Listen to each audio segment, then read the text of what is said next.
شلون؟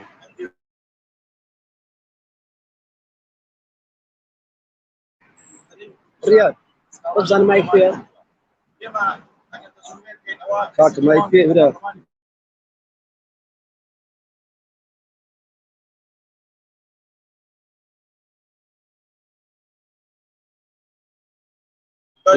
برلمان ببینه موچه شاب يعني وان يقول ما موچه باز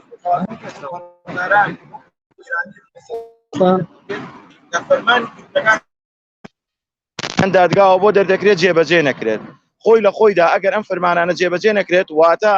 ئێمە لە وڵاتێکا ژین دادگا بۆ مناڵی فەخویر و بێ پشت و پەنایە چونکم کاتێکە فرمان جێبەجێ ناکرێت واتە پێچەوانەی هەموو عورفێک و یاسایەکە یعنی هەموو ئەو بنەمایانە یاخۆ ئەو بنەما سەرەکیانی کۆمەلگا پێچەوانە ئابێتەوە تۆ کەسێک تاوانبار بێت چۆنە بێ بانگەشە بۆ خۆی بکە یاخۆت بەڵێ کەس چەندین پەرلەمانتارە کاندید هەن لە لیستی جیاوازن ژمارەیان چەندە خۆیان کاندید کردووەکە سکاڵایان لەسەر لە ماوەکانی پێشودا من سکاڵام لەسەریان تۆمار کرد ئەگەر ینی پێم باش نییە وەکو ناو ناوی بێنم بەڵام بۆی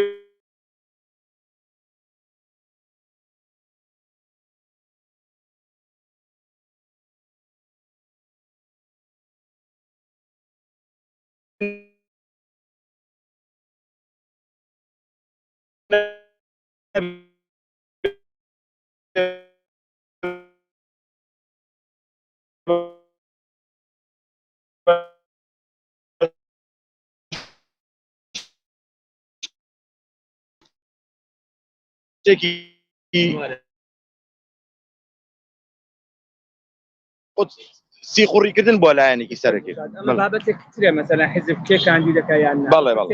بەڵام بەشێکی سکاڵاکە لەسەر دادگاکان هەرێمی کوردستانە بەڵێ مەبەستت لەوە چییە سکاڵا لەسەر دادگاکان من سکاڵام لەسەر دادگاکانی هەرێمی کوردستان بۆچی تۆمار کردو سکاڵام لەسەر پەرلەمانتار تۆمار کردووە لەسەر ئەوەی کە ئەجەندای خۆیان جێبەجێ نەکرۆ لەسەر ئەوەی کە فەرمانی گرتنیان هەبووە باشە سەرۆکایەتی داواکاری گشتی هەمووی 200 مەترێ لە پەرلەمانی کوردستانەوە دوور نییە چۆن توانای نییە بانگشتی پەرلەمانتارێکە وا زیاتر لە 2 مانگە هیچ سکاڵایەک لەو سکاڵانە جواب نەدراوەتەوە پەرلەمان جوابی ناداتەوە کەواتە ئەمە ئەکاتەوەی کە کەسێک تاوانبار بێت یاخود کەسێک بێوێ هیچ و کاروباری خۆی جێبەجێکا ببێ پەرلەمانتار هیچ دەسەڵاتێک لە سەروی ئەوانەوە نەبێت ئەمە قسەکەی ئایا لە چه وڵاتێک وایە لە وڵاتانی کە بڕۆ هەندێک وڵاتی دواکەوتو هەیە پەرلەمانی ئەو وڵاتە کاتێکە تووشی قەیرانە بێ ئەو پەرلەمانە یاخود ئەو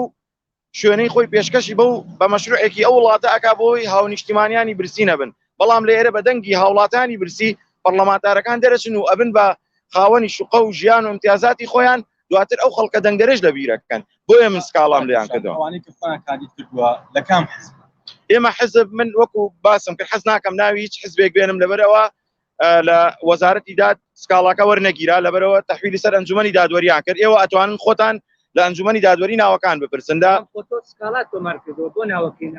ناوەکان نمونەمان زۆر نەخێر بەڵام لەوانە یعنی سۆران عومەر بە نمونەوە فەرمانی گرتنەکەیت یاخود پەرلەمانتاری پێش و سروە عەبدولواحید یەک دوو پەرلەمانتاری کەش هەن یعنی ئەمانە هەموو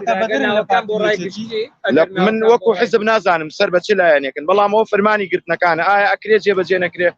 یعنی بەچی یاسا و بەچ قانونێک تۆ ئەمە فەرمانی گرتنە ئەگەر دادگاکانی هەرێمی کوردستان ئەمە فەرمانی گرتنی کەسێک بێت چۆنە بێت جێبەجێ نەکەن کەواتە هاونیشتیمانیان و بێپشت و پەناکان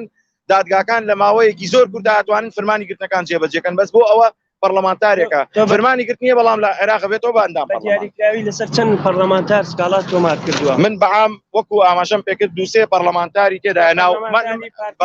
سکاڵای لەسەر تۆمار من هەمویان هەر کەسێک من وەکو ئاماژەم پێکردووە سەرجەم ئەو پەرلەمانتارانەی کە فەرمانی گرتنیان هەیە و کە لە ئێستادا پەرلەمانتارن یاخود بانگەشەوەکەن ببنەوە بە پەرلەمانتار من بە تەحدید ناڵم شەخسێک یاخود دوو شەخص یاخود کەسێکی کەسانی کەش ناڵم وەکو ئاماژە وەکو ناوەکان ناوەکان لێرە بۆ ڕای ئەمون ناو ناتوانم ئەتوانن لە ئەنجومەنی دادوەری لەوێ هەموو ئاماژەکان چۆن بڵێ ناوەکانی لێ ئەوانە چونکم هیچ کەسێک بەس یەک ئاخر شتم یعنی بۆی هاوڵاتیانی و هاونیشتیمانیان تێبگەن دوو حاڵەتە یان ئەبێ ئەم هەندێ وەزیری گەندەڵ و هەندێ پەرلەمانتاری گەندەڵە ئەبێت دز و مافیا و چۆن بڵێ خەڵکی داهاتی ئەو خەڵکە بەرنیار بێ خەڵکەکە خۆی وادە باشە من پرسیارێکەکەم